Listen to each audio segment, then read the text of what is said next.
I get this question a lot. Will pepper spray actually stop an attacker? Well, today we're cutting through myths, and we're going to answer this question based on research, not on opinion. Firstly, let's talk about what pepper spray is. It's derived from something called oleoresin capsicum. This is pepper spray's active ingredient. This chemical is actually derived from chilies, and it's known to stimulate your nerve cell receptors that are responsible for pain detection. When it hits your eyes or skin, it can cause an intense burning. Furthermore, it can cause involuntary eye closing, as well as coughing and just kind of respiratory distress. These are legitimate physiological responses to having this make contact with your glands. Note that this is a non-permanent injury, but it can last anywhere between 10 and 45 minutes depending on the formula. Next, let's talk about what research says about its true effectiveness. In a field evaluation study done by the NIJ, pepper spray was effective in roughly 85% of real-world case scenarios. Note that all of these sources will be available in the description.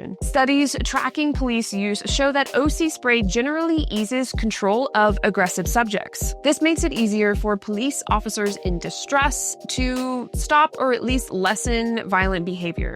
Furthermore, scientific literature reviews indicate OC use is associated with decreased odds of injury to both subject and deployer compared to physical force alone. Note that the effectiveness of the pepper spray does not mean that it will be completely effective, and that is because we have to consider things like wind, aim, and of course, if the attacker is on any sort of substance that gives them the ability to fight through the pain. In order to ensure this video is well-rounded, let's talk about some realistic limitations of spray. As we talk about on this channel a lot, pepper spray is a non-lethal force. It's just supposed to give you some extra time to create space, get away, access another tool. So it's incredibly important to remember that as we move forward. As I touched on before, at a very close range or against someone under the influence of alcohol or drugs, the effects of pepper spray can be greatly reduced. Additionally, range matters. If you shoot pepper spray outside of 10 to 12 feet, it's very likely it will not reach your attacker. Of course, this depends on the exact brand you purchase, and these brands should be stating the distance at which they can, of course, reach. For example, palm pepper spray has a 10 to 12 foot range. Deployment of technique matters as well. Make sure that you're holding it with your thumb to go under the flip-top safety cap,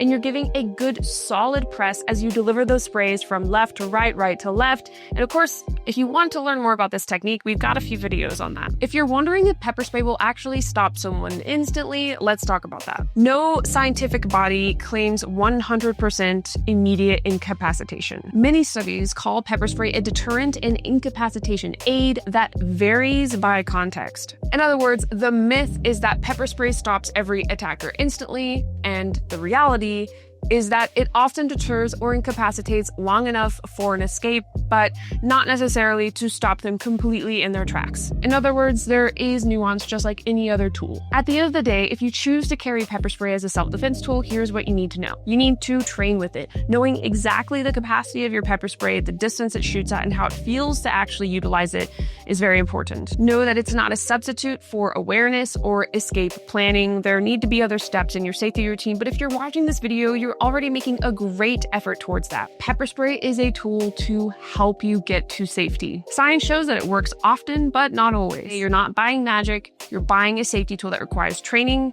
and, of course, certain conditions for it to be fully effective. To find which unit works best for you, check out some of our other videos and be sure to comment below on what you would like to see next. Note that you do need to check out the state laws that apply to where you live so that you buy the proper unit for you. Luckily, we have an entire page on palmpepperspray.com to help you with that information.